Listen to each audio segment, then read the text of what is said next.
तो आज का हमारा टॉपिक है ये बचा हुआ जो एक नॉन कॉन्टैक्ट फोर्स का एक बच गया था टॉपिक हमारा, ये वही है कि नॉन कॉन्टैक्ट फोर्स क्या होती हैं, कितने प्रकार की होती हैं। नॉन कॉन्टैक्ट फोर्स बेसिकली वो होती हैं जो बिना कॉन्टैक्ट के, मतलब बिना टच करे ही अप्लाई हो जाती हैं। लिख लेते हैं, non contact forces, non contact forces यानी इसको रिक्वायरमेंट नहीं है टच करने की, यानी नो नीड टू टच, यानी बेसिकली क्या, बिना टच करे दूर से ही फोर्स लग जाए, उनको क्या बोलते हैं, नॉन कॉन्टैक्ट फोर्सेस। अब ऐसी कौन कौन सी फोर्सेस हैं, सोचने वाली बात है कि दूर से ही बिना टच करे लग जाती हैं, लेकिन लग जाती हैं। कई सारी फोर्सेस होते हैं, कई सारे के तीन ही हैं, तीन, जिसमें से हम सबसे पहली पढ़ते हैं। पहले तो सबसे पहली है हमारी मैग्नेटिक फोर्स। हाँ, याद आ गया ना कि मैग्नेट होता है। मैग्नेटिक फोर्स क्या होती है, क्योंकि मैग्नेट दूर से ही अपना काम कर सकता है, यानी the force applied by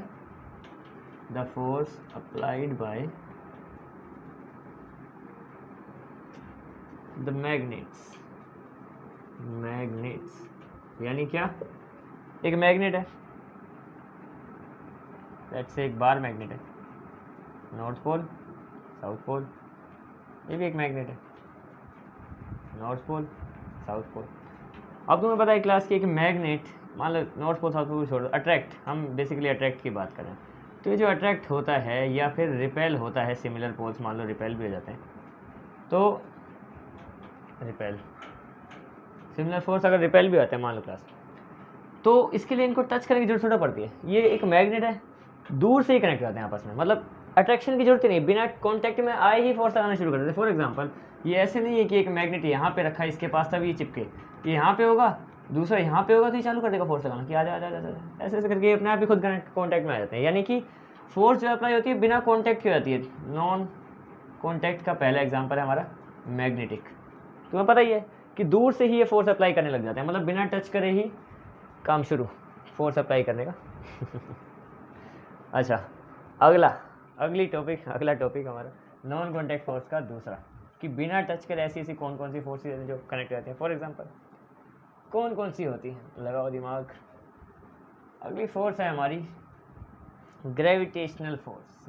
gravity होती है, ग्रेविटी, हाँ ये भी याद आ गया, क्योंकि ये भी बिना कॉन्टैक्ट की लगती है। क्या है अगली, ग्रेविटेशनल फोर्स, यानी ग्रेविटी, गुरुत्वाकर्षण शक्ति या बल। हाँ, होता क्या क्लास, डेफिनेशन में लिखेंगे, द फोर्स, जैसे हम सबकी डेफिनेशन लिख ही रहे हैं, the force which applied by the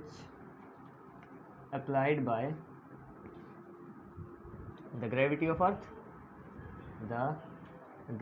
of earth, यानी क्या, जैसे कि एग्जाम्पल हम डायग्राम से समझते हैं। ये हमारी अर्थ है, अर्थ बेसिकली सरफेस, ऐसा नहीं कि धरती है, सरफेस, अर्थ का ही सरफेस है, तो ये अर्थ है। यहाँ पे एक सब्जेक्ट है हमारा, सब्जेक्ट ने क्या किया, यहाँ से उसने एक बॉल को किया थ्रो यानी क्या, फेंक दिया, ऐसा सरफेस ही कम पड़ गया।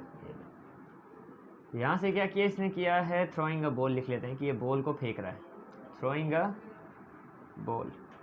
अब देखो क्लास, इसने क्या किया, इसने बॉल फेंकी अपवर्ड डायरेक्शन, यानी ऊपर की तरफ, अपवर्ड मान लेते हैं। तो शुरुआत में तो ये बढ़िया ऊपर जा रही थी, बाद में डाउनवर्ड हो गई, यानी नीचे की तरफ चली गई। रीज़न है ग्रेविटी, क्योंकि क्या, जैसे ही कोई भी ऑब्जेक्ट हमारा ज़मीन से या धरती से या सरफेस से ऊपर की ओर जाता है, तो ग्रेविटी उस पर फोर्स लगाना शुरू करती है कि उसको नीचे बुलाती है अपनी तरफ कोशिश करती रहती है कि जैसे कैसे ना कैसे करके मेरी तरफ आ। जब तो कोई भी चीज़ उड़ के ऊपर से गिरती है तो नीचे ही आती है ना, क्योंकि ग्रेविटी कौन लगाता है, ज़मीन ग्रेविटी लगाती है, हर चीज़ को नीचे बुलाती है अपनी तरफ। तो तब तक लगाती रहेगी जब तक वो बेचारी बॉल ज़मीन पे ना आ जाए। अब यहाँ पे बॉल ज़मीन पे आ गई तो ग्रेविटी ज़ीरो, क्योंकि इससे ज़्यादा थोड़ी अब ज़मीन के अंदर थोड़ी घुस जाएगी। ये होती है ग्रेविटेशन फोर्स। अब देखो क्लास, ये फोर्स लग रही है, मान लो ये मान लो ग्रेविटी है, मान लो जी से ग्रेविटी है, और ये बॉल ट्रेवल कर रही है मान लो, ठीक है। बॉल, ग्रेविटी ने क्या किया, ऊपर से उसको बुला रही है अपने पास। अब फिर से हम बात करेंगे अपने नॉन कॉन्टैक्ट की। देखो क्लास, ये कॉन्टैक्ट के बगैर ही तो बुला रही है। कौन सा ऐसे रस्सी फेंक के इसको खींच लिया, ये दूर है, बिल्कुल गैप है, फिर भी फोर्स लग रही है, यानी कि बिना कॉन्टैक्ट के जो फोर्स लगती है उसमें दूसरा हमने पढ़ा ग्रेविटेशन फोर्स, यानी कॉन्टैक्ट की जरूरत नहीं है। मैं मारकर यहाँ से छोड़ दूंगा ना तो ग्रेविटी खुद ही खींच लेगी बिना कॉन्टैक्ट के, उसी को ग्रेविटेशन फोर्स कहते हैं। ठीक है, अब नंबर 3 पढ़ते हैं। 3 ही टाइप की फोर्स होते हैं, 2 हमने पढ़ ली।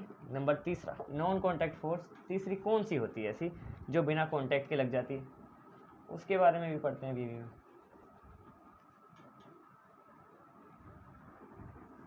नॉन कॉन्टैक्ट फोर्स का 3rd वो है क्लास इलेक्ट्रोस्टैटिक फोर्स। कौन सी? इलेक्ट्रोस्टैटिक फोर्स, यानी बेसिकली चार्जेस वाली बात कर रहे हैं हम लोग। Positive charge, negative charge attract होते हैं एक दूसरे की तरफ वगैरह वगैरह वगैरह। ठीक है, इलेक्ट्रोस्टैटिक फोर्स यानी जो चार्जेस के द्वारा लगती है। जैसे कि तुमने देखा होगा ना, एक स्केल को ऐसे ऐसे करके सर पर रगड़ते हैं तो स्केल होता है चार्ज, बिल्कुल चार्ज हो गया पार्टिकल। कागज़ के टुकड़े फेंक दिए, वो अनचार्ज पार्टिकल है, जैसे ही उस पर टच किया उसने उसको कांटेक्ट में ले लिया, मतलब चिपक गया उससे, जबकि कोई टच नहीं, मतलब ऐसे ही हम उस पर रखेंगे, दूर से ही कांटेक्ट में आया था ना। इसीलिए इलेक्ट्रोस्टैटिक भी नॉन कांटेक्ट में आती है। चार्जेस के ऊपर बात करेंगे तो कैसे अप्लाई होता है। It is applied by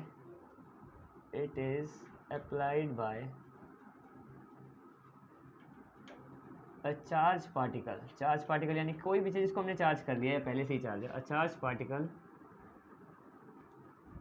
two an uncharge particle, यानी कोई स्टेबल पोजीशन में है। फॉर एग्जांपल मैं तुम्हें एग्जांपल दूंगा, 2 तुम्हें समझ में आ जाएगा। दोनों एग्जांपल के लिए बीच में लाइन खींची, मतलब 2 एग्जांपल तो देंगे। ठीक है, पहला एग्जांपल जो मैंने तुम्हें भी बताया, ये स्केल है हमारा, नॉर्मल स्केल है, इसको ऐसे ऐसे करके रगड़ा तो यहाँ पे क्या होगा क्लास, पॉजिटिव पार्टिकल्स आ गए, चार्ज हो गया ना स्केल, ये पॉजिटिव यानी ऊपर से चार्ज हो गया ऐसे। यहाँ पे क्या किया, कागज़ के टुकड़े फेंक दिए छोटे छोटे, ये क्या है, पीस ऑफ पेपर, यानी पीसीज ऑफ पेपर, कागज़ के टुकड़े फेंक दिए हमने। ये है अनचार्ज, नेगेटिवली चार्ज पार्टिकल, क्योंकि जो चार्ज नहीं होता वो नेगेटिव होता है और ये पॉजिटिव है। क्या होगा, खुद ही इसके पास अट्रैक्ट हो जाएंगे, डिस्टेंस के, मतलब ऐसे नहीं बिल्कुल चिपकाने से पहले ही अट्रैक्ट होने लग जाएंगे, क्योंकि नॉन कॉन्टैक्ट में आ रहा है ना, इसलिए। अब तुम्हें ये तो चलो तुमने फिर भी देखा होगा, एक और देखा होगा एग्जाम्पल, शादियों में या बर्थडेज वगैरह में क्या करते हैं लोग, बलून फुलाते हैं। बलून तुमने देखा ही होगा, ऐसे करके हमारे, ये हमारा बलून है, बलून फुलाते हैं। फिर क्या करते हैं, इनको ऐसे ऐसे करके रब करते और ऊपर की तरफ छोड़ देते हैं, यानी रूफ यानी हमारी जो छत होती है ना, उस पर छोड़ देते हैं, और ये ऐसे ही जाके ऊपर जाके चिपक जाते हैं यहाँ पे। ये क्योंकि इसको क्या करते हैं, चार्ज कर देते हैं, रूफ हमारी अनचार्ज पड़ी हुई है, ऊपर जाएगा, कांटेक्ट बनेगा, चार्ज पार्टिकल अट्रैक्ट करते हैं अनचार्ज पार्टिकल को, तो यानी कि बिना कांटेक्ट के वो ऊपर जाके चिपक जाएंगे गुब्बारे। देखने में बढ़िया लगता है लेकिन जैसे ही चार्ज खत्म हो जाएगा थोड़ी देर, क्योंकि चार्ज तो होता है, तुम्हें पता है कि, पर ऐसा तो है नहीं कि चार्ज हमेशा पड़ा ही रहेगा, तो एक टाइम पे जैसे ही चार्ज खत्म होगा, देखो नीचे आ जाएंगे समय के साथ, यानी जब तक चार्ज है ये बिना कॉन्टैक्ट के अट्रैक्ट हो जाएंगे एक दूसरे से। जैसे हमने बलून छोड़ा ऊपर की ओर, जैसे ये बेचारे चार्ज चिपके हुए हैं, ये ऊपर जाके खुद भी चिपक जाएगा। तो ये है इलेक्ट्रोस्टैटिक फोर्स, यानी 3 टाइप की फोर्स होती हैं जो बिना कॉन्टैक्ट में लग जाती हैं आके। ठीक है, दैट्स इट।